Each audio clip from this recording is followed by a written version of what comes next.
Julien a surgi dans ma chambre au milieu de la nuit. Le corps tremblant de froid ou de peur.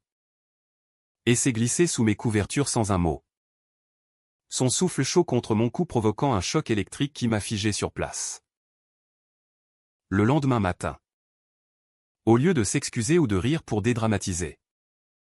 Il m'a regardé droit dans les yeux et a murmuré « Je ne peux plus faire semblant. » Alex.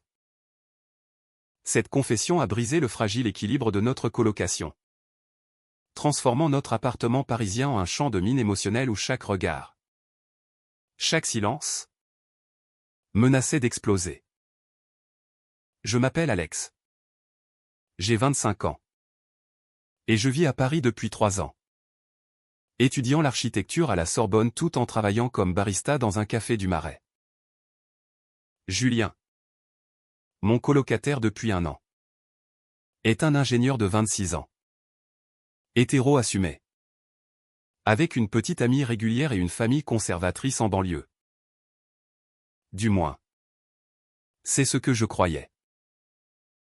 Notre amitié s'était construite sur des bases solides, des soirées foot devant la télé. Des débats passionnés sur la politique française. Et des confidences tardives sur nos vies respectives. Je n'avais jamais osé lui avouer mon orientation sexuelle. Par peur de rompre cette harmonie. Mais cette nuit-là, tout a basculé. Le jour suivant, l'atmosphère était lourde. Julien évitait mon regard pendant le petit déjeuner. Se concentrant sur son café comme si c'était la chose la plus fascinante du monde. « Qu'est-ce qui t'a pris ?» ai-je enfin demandé. La voix tremblante. Il a posé sa tasse. Ses mains serrées autour d'elle. J'ai rompu avec Marie hier soir. Elle m'a accusé de ne pas être présent. Et elle avait raison. Mais ce n'est pas elle le problème. C'est moi. Ces mots flottaient dans l'air. Chargés d'une vérité que je n'osais pas nommer. Julien. Le mec straight qui draguait les filles aux fêtes. Qui racontait ses conquêtes avec un sourire conquérant. Venait de fissurer son armure. Je me suis levé pour aller à la fenêtre.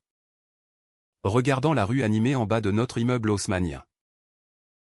Paris s'éveillait. Indifférent à notre tourmente. Et moi dans tout ça, ai-je répliqué. Le cœur battant. Tu sais que je suis gay. Julien.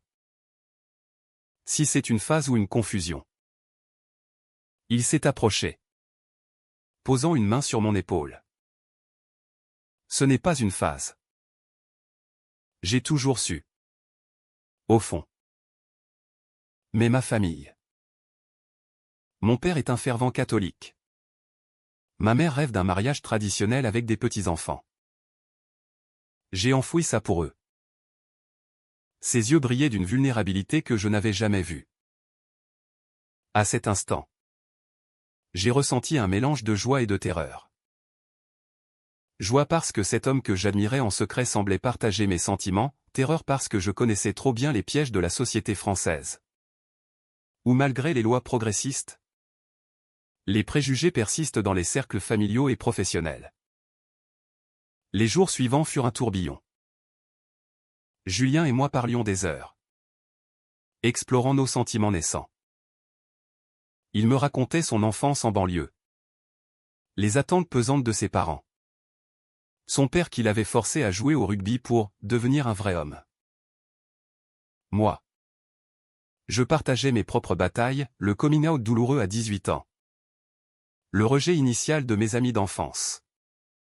Et la solitude qui en avait découlé. Notre connexion grandissait. Mais avec elle. Les doutes. Et si on se trompe, murmurait-il parfois. Tard le soir. Alors que nous étions assis sur le balcon.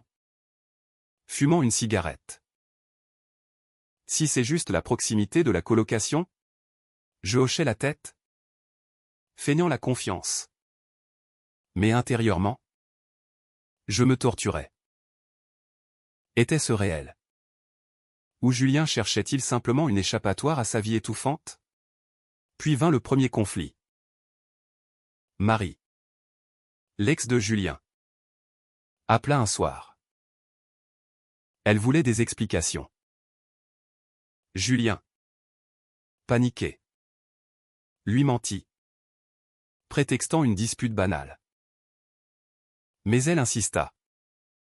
Et il finit par raccrocher brutalement. Pourquoi ne pas lui dire la vérité, ai-je demandé. Il secoua la tête. Pas encore. Elle est amie avec ma sœur. Si ça sort, toute ma famille saura. Cette réponse me blessa. Était-il à Chamette de nous? De moi? Ce soir-là. Pour la première fois. Nous nous disputâmes. Tu veux vivre dans le mensonge éternellement, criai-je. Non. Mais je ne suis pas prêt à tout perdre, répliqua-t-il. Nous nous couchâmes dos à dos. Le silence pesant comme une sentence. Le lendemain, Julien tenta de se rattraper. Il m'invita à dîner dans un petit bistrot du quartier latin. Sous les lumières tamisées. Il prit ma main. Je t'aime, Alex. Vraiment. Mais donne-moi du temps. Ces mots me touchèrent. Mais ils soulignaient aussi la fragilité de notre relation. À Paris, la ville de l'amour, nous étions deux hommes piégés entre désir et réalité sociale. Les passants nous regardaient parfois avec curiosité. Mais la tolérance apparente masquait des jugements sous-jacents. Je pensais à mes propres parents. Libéraux mais distants. Qui acceptaient mon orientation sans vraiment la comprendre. Bientôt, les pressions extérieures s'intensifièrent. Le père de Julien appela pour inviter son fils à un dîner familial. Amène Marie, dit-il joyeusement. Julien pâlit. On a rompu. Papa. Le silence au bout du fil fut éloquent. Qu'est-ce qui s'est passé? Tu sais que ta mère adore cette fille. Julien improvisa une excuse.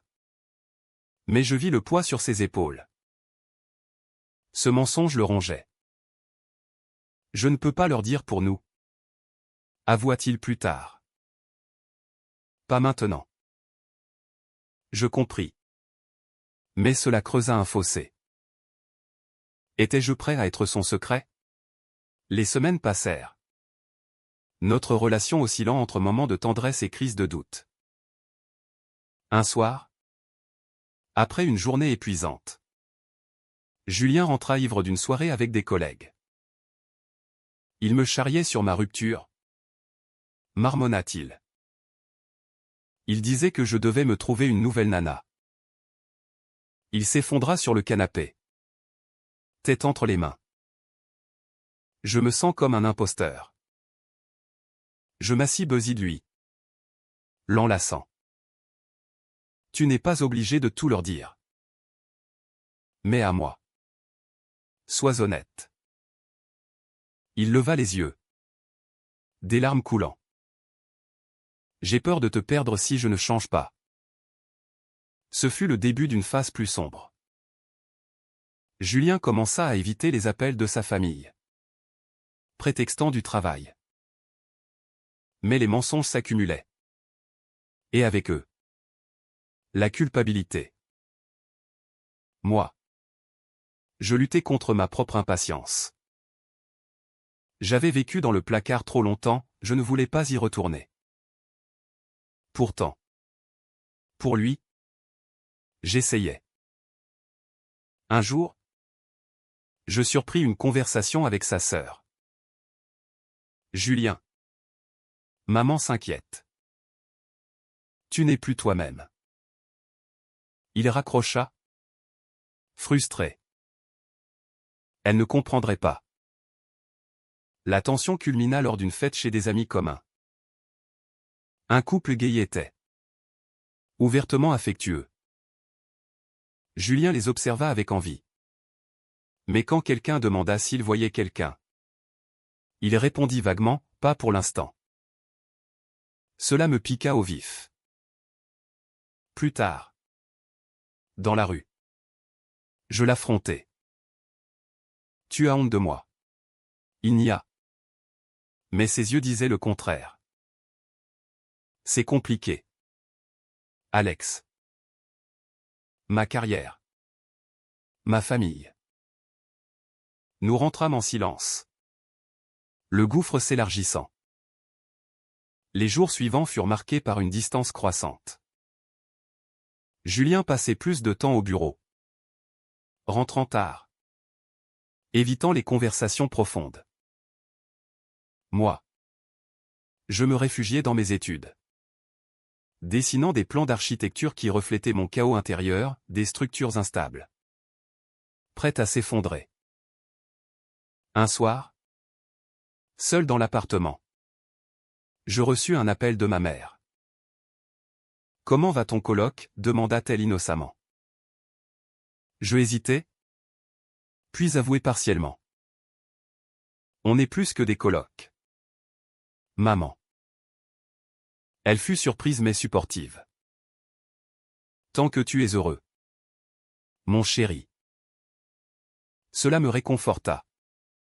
Mais souligna le contraste avec la situation de Julien. Puis vint le choc. En rentrant un après-midi, je trouvai Julien en train de parler au téléphone avec Marie. Je regrette tout. L'entendis-je dire. On peut se revoir ? Mon cœur se serra. Il raccrocha en me voyant. Blême. Ce n'est pas ce que tu crois. Balbutia-t-il. Si. Exactement. Répliquai-je. La voix brisée. Tu retournes vers elle pour te cacher. Il admit, j'ai paniqué. Mon père m'a annoncé qu'il voulait me présenter à la fille d'un ami. Je ne sais pas comment refuser sans tout révéler. Cette révélation fut un coup de poignard. Julien choisissait la facilité, trahissant nos sentiments pour préserver son image. Nous nous disputâmes violemment. Tu me sacrifies pour ton confort, criai-je. Non. Je nous protège, répondit-il. Mais ces mots sonnaient faux. Cette nuit-là, il dormit sur le canapé. Le lendemain, il partit tôt, laissant un mot, besoin de réfléchir. Je passai la journée en pilote automatique, servant des cafés au marais. L'esprit ailleurs. Mes collègues remarquèrent mon état. Problème de cœur, demanda l'un d'eux. J'acquiesçai vaguement, ne voulant pas en dire plus. Paris, avec ses rues romantiques, me semblait soudain hostile. Julien rentra le soir, les yeux rougis. J'ai annulé avec Marie, dit-il. Mais je ne sais pas comment avancer. Nous nous assîmes à la table de la cuisine, face à face comme des adversaires. Dis-moi la vérité, implorai-je. Il avoua, j'ai peur de perdre ma famille. Mon père est homophobe, il l'a dit clairement lors des débats sur le mariage pour tous. Si je sors du placard, je serai déshérité. Exclu. Ces mots révélaient la profondeur de son conflit. En France, malgré les avancées, les familles traditionnelles résistent. Julien était piégé entre son amour pour moi et son attachement filial. Je tentais de le raisonner. L'amour vrai vaut-il ses sacrifices ? Il secoua la tête. Et si je perds tout ?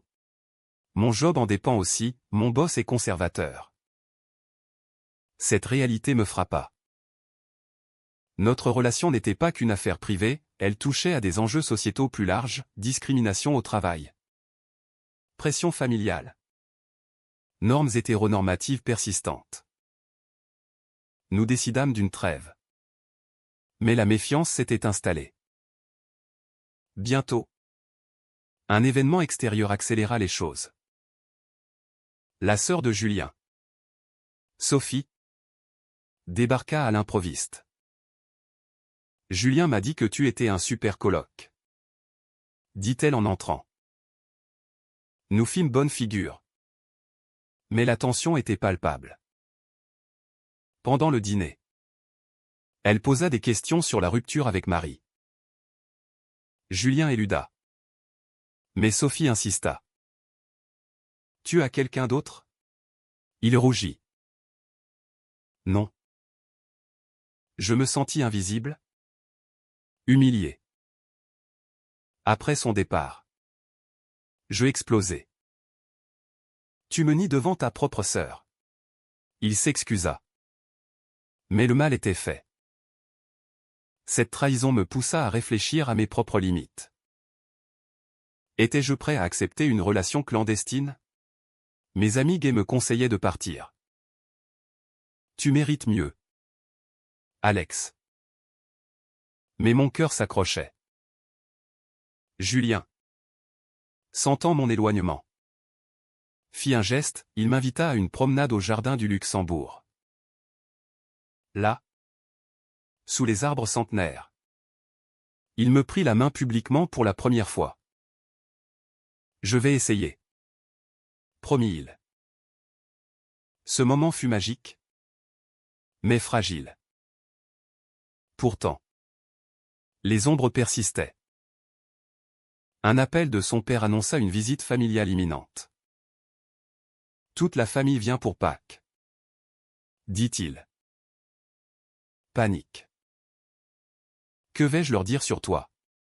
Julien suggéra que je parte pour le week-end. Juste pour cette fois. Cela me blessa profondément. Je suis ton coloc. Ou ton amant? Choisis. Criai-je. Il choisit la famille. Je partis chez un ami. Le cœur lourd. Pendant ce week-end, je ruminais. Était-ce de l'amour? Ou de la codépendance? À mon retour, l'appartement était vide. Julien avait laissé un message, je suis chez mes parents. Besoin de temps. La solitude m'envahit. Je passais des nuits blanches, questionnant mes choix. Avais-je forcé les choses? Ou Julien était-il simplement lâche? Les jours sans Julien furent un calvaire. L'appartement semblait hanté par son absence, son mug préféré sur l'étagère. Ses livres d'ingénierie éparpillés. Je me plongeais dans le travail. Mais les souvenirs affluaient. Un soir, en rentrant, je trouvai Sophie à la porte. Julien m'a tout raconté, dit-elle. Choqué, je l'invitai à entrer. Il est effondré, expliqua-t-elle. Il vous aime. Mais nos parents. C'est compliqué. Elle révéla des détails sur leur famille, un père autoritaire. Une mère pieuse. Des valeurs ancrées dans la tradition. Julien a toujours été le fils parfait. Admettre qu'il est gay briserait tout. Cette conversation fut un tournant. Sophie, plus ouverte, promit de soutenir son frère. Mais il doit choisir. Ces mots résonnèrent en moi. Julien rentra le lendemain. Épuisé. J'ai parlé à Sophie, dit-il. Elle comprend. Nous nous embrassâmes. Soulagés. Mais la visite familiale approchait. Je vais leur dire? Décida-t-il enfin. Le courage dans sa voix me redonna espoir. Le jour J arriva. Les parents de Julien débarquèrent, chargés de cadeaux. Le dîner fut tendu. Le père, Un homme imposant. Par la politique. Critiquant les modes libérales. Julien blêmit. À la fin du repas. Il prit la parole. Papa. Maman. Il faut que je vous dise quelque chose. Alex n'est pas juste mon coloc. Nous sommes ensemble. Le silence fut assourdissant. La mère fondit en larmes. Comment? Tu es hétéro. Le père explosa, c'est une phase. À cause de cette ville décadente. Julien tint bon. Non. C'est qui je suis. La dispute dégénéra. Le père accusa Paris de corrompre son fils. La mère invoqua la Bible. Ils partirent furieux, menaçant de couper les ponts. Julien s'effondra dans mes bras. J'ai tout perdu. Je le consolais. Mais intérieurement, je culpabilisais. Avais-je poussé trop fort? Les jours suivants. Julien fut distant. Rongé par le regret. Et si j'avais attendu, murmura-t-il. Puis vint la trahison ultime. Marie réapparut. Julien, vulnérable, accepta de la voir. Il rentra tard, sentant le parfum. On a juste parlé. Jura-t-il. Mais je sus qu'il mentait. La confrontation fut brutale. Tu l'as embrassé? Il avoua, oui. J'étais perdu. Mon monde s'écroula. Tu me trahis pourquoi? Pour redevenir normal, criai-je. Il pleura, je ne sais plus qui je suis. Je partis cette nuit-là. Dormant chez un ami. Julien m'appela sans cesse. Suppliant. Mais la blessure était profonde. À mon retour, nous eûmes une discussion finale. Je t'aime. Mais je ne peux pas vivre comme ça. Dis-je. Il hocha la tête. Résigné. Je vais partir. Il déménagea chez Sophie, laissant un vide immense. Les mois suivants furent une reconstruction. Je me concentrai sur mes études. Sortis avec des amis. Explorer ma propre identité. Julien m'envoya des messages. S'excusant. Parlant de thérapie. Il luttait contre ses démons internes. Affrontant les préjugés sociétaux. Moi. Je guérissais. Apprenant que l'amour ne justifie pas tout. 1 an plus tard. Nos chemins se croisèrent à une manifestation pour les droits LGBT à Paris. Julien était là. Tenant un drapeau arc-en-ciel. Aux côtés de Sophie. Nos regards se croisèrent. Il s'approcha. Changé, plus confiant. Libéré. J'ai tout dit à mes parents. Dit-il. Ils n'acceptent pas encore. Mais je vis pour moi maintenant. Je souris. Fier de lui. Et toi, demanda-t-il. Je vais bien. J'ai rencontré quelqu'un. Une ombre passa sur son visage. Mais il hocha la tête. Je mérite ça. Nous parlâmes des heures. Revivant nos erreurs. Julien admit ses faiblesses, la peur du rejet. Les compromis moraux. Moi. Je confessais mon impatience. Notre histoire avait été un catalyseur pour son éveil. Mais à quel prix? La perte. La douleur. Les choix contestables. Paris. Témoin silencieux. Nous avait forcés à affronter la réalité, l'amour gay en France. Malgré les lois. Reste un combat contre les normes familiales et sociales. Aujourd'hui, Julien est out et fier. Travaillant dans une entreprise inclusive. Moi, je poursuis mon rêve d'architecte. Construisant des espaces ouverts. Symbole de liberté. Notre séparation fut douloureuse. Mais nécessaire. Elle nous a enseigné que l'authenticité a un coût. Et que les trahisons, même involontaires, laissent des cicatrices. Est-ce que sacrifier une relation pour préserver sa famille est une trahison impardonnable? Ou un choix moral défendable?